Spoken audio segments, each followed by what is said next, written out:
Grant, how many pubs have we been in the East End, do you reckon?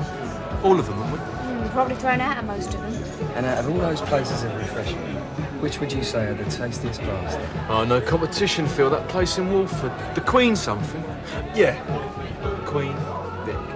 I'll rest my case. But I'd rather you rest £2.20 on the bar. So Phil and Grant are archetypal East End brothers. They were obviously originally based on the Cray brothers, so nothing will come between them, you know. The only person that comes between them is their mum, and they're told to do what their mum does in that true East End tradition. And Grant falls for Sharon. He works behind the bar. He does have issues. No one's going to deny that, but so do a lot of people that exist in Albert Square. Grant goes to prison. There's a relationship forms between his brother and his wife. You're a lovely bloke, Phil. Anyone ever tell you that? Yeah, all the time. No, I mean it. You're really sweet. Thanks.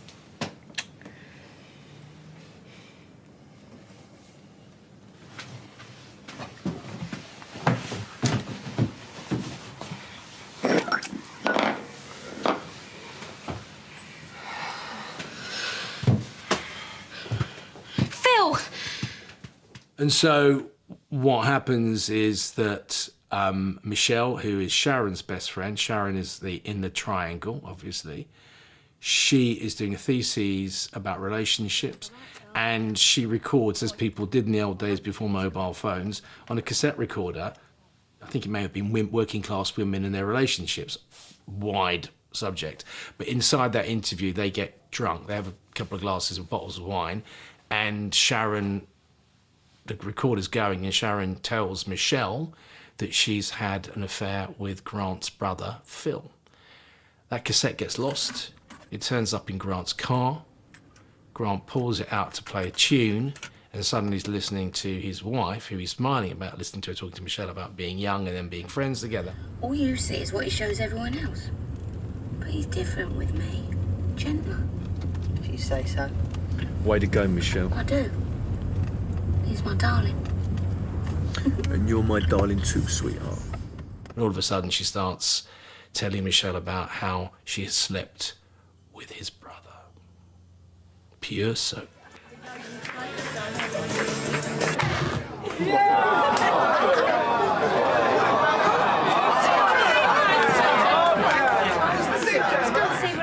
What about Phil? That You slept with him, remember? Phil was different. Why? He just was. Oh, I didn't know that the first time. In 1 minute I was looking at him, in the next, ripping each other's clothes off. And after?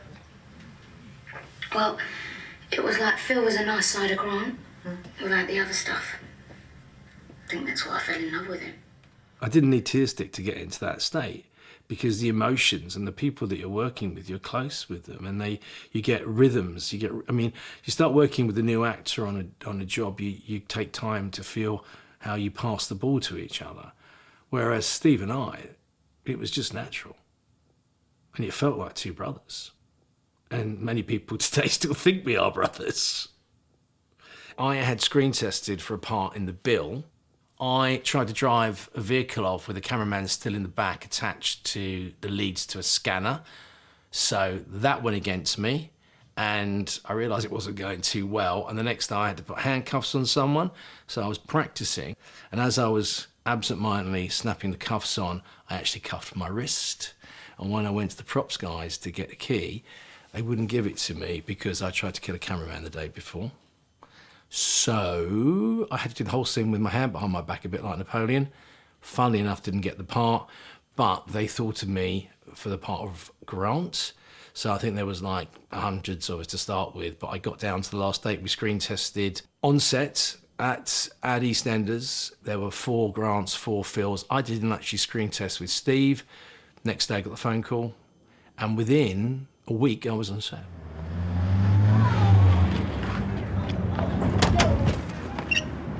Sorry, girls.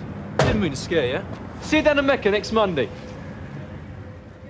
By the second year, I think they'd given us a year with a year option, and you could, obviously, there was 52 weeks a year, so 84 shows a year, and I think I was in 90.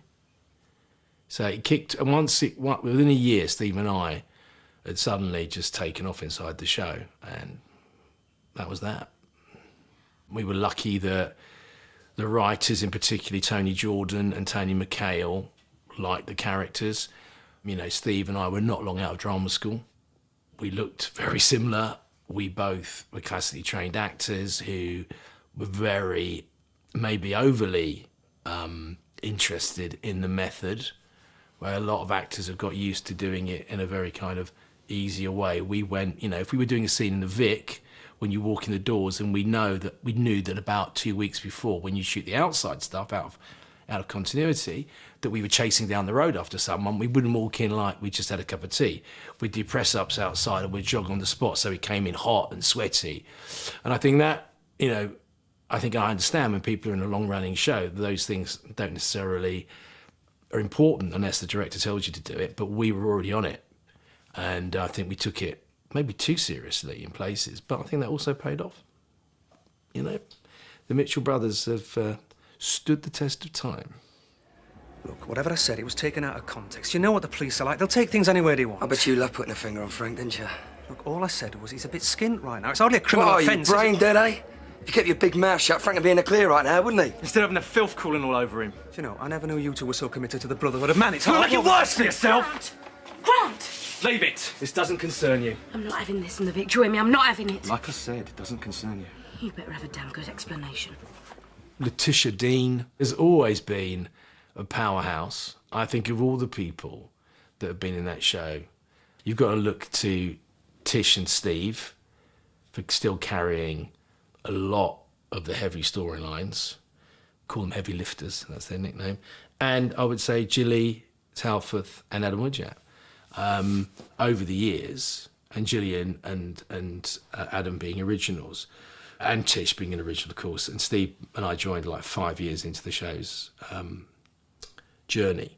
So I think, you know, Tish, for me, out of all of them, even all four of them, dare I say it, has probably had the biggest storylines over 40 years of EastEnders, and still does so, and still pulls it off. God knows how, but she does. I better go and find Grant.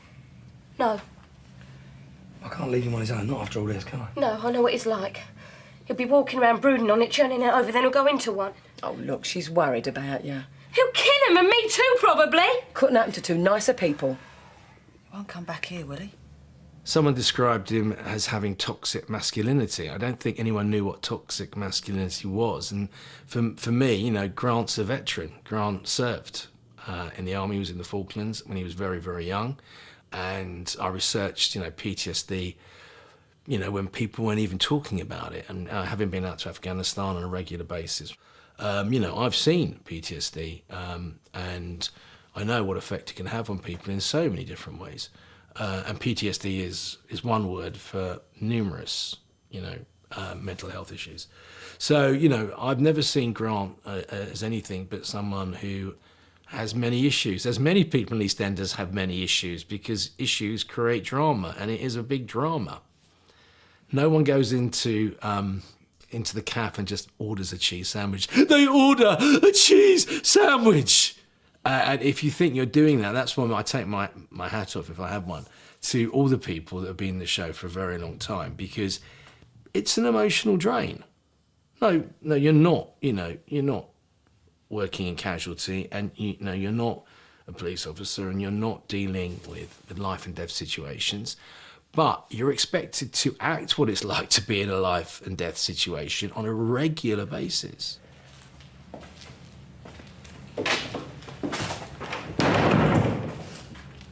And that can scoop you out at the end of the day. And it's a bit of a roller coaster. I've been worried about it. Stay away from me. You come anywhere near me and I swear to God I'll kill you.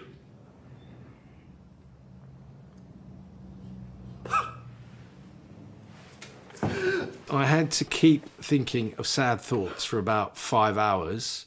It was freezing. And I refused to wear any kind of, like, you know, undergarment because I wanted to feel like I was there in the moment.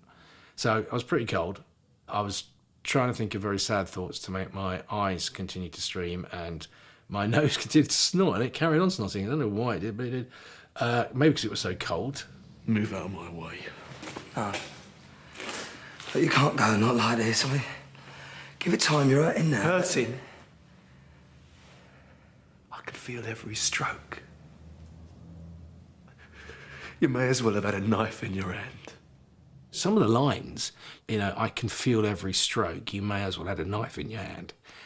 7:30, Watershed, not many people get away with saying things like that. And I think, Grant could in that situation, and I think audiences wanted him to say something, wanted to feel that pain that he was feeling. And, testament to Steve's acting ability to be able to play off that. Hit me. Come on, that's what I want. I deserve it. Come on. I want it over with and out of the way. Move. No. Come on. Come on. Think about what I did, eh? Come on, I want it out of the way. Steve and I could both look after ourselves to a certain extent, and we wanted it to be as real as possible, so it was pretty real. I mean, apart from, him landing in the pit, I shoved him into those paint cans as hard as I possibly could, and he pushed me backwards as hard as he could. And that's why it looks real. Do you know why? Because it was real. But we were both, in those days, particularly rough and tough enough to be able to look after ourselves. Come on, over with!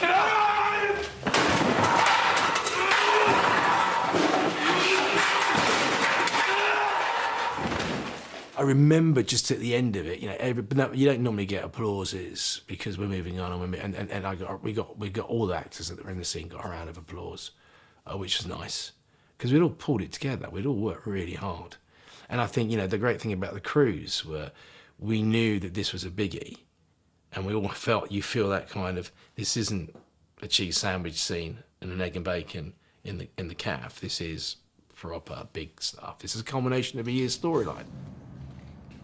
Tony Jordan's writing was absolutely superb. He's a very talented writer, but he was particularly on fire when he wrote those and came up with that full storyline.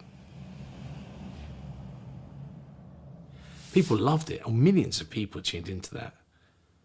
Big storylines in those days. I mean, the big one is obviously Den and Angie, that was 30 million. But 25 million people, that was a massive part of the population. At that time, I think we were about 65 million, so you're approaching nearly half the country tuned in to watch it. I think it was the best storyline. I had some very good storylines with Steve, but I spoke to Tish, and I think she believes that was the biggest storyline. The one that she's most proud of. I have to say, in terms of the numbers as well, the people that tuned in, and it was a slow burner. So that storyline went for over a year. And that's something that EastEnders is very clever at and very good at in terms of planting something and letting it grow and grow and grow and grow and grow, and right at the right moment, exploding it on screen. And then all the ripples that come off that create other storylines. My first feelings about watching it, and I haven't watched it obviously in 25 years, something like that, is to think, do you know what, that was quite good. And all the actors were good, and the quality of the shooting, it doesn't look that dated. Goes to show, just what an achievement everybody attached to that show managed to pull off, because if you look at other programmes out there today being made, I would suggest that the quality on that show is probably higher than some of the stuff, a lot of the stuff that you're seeing on other channels.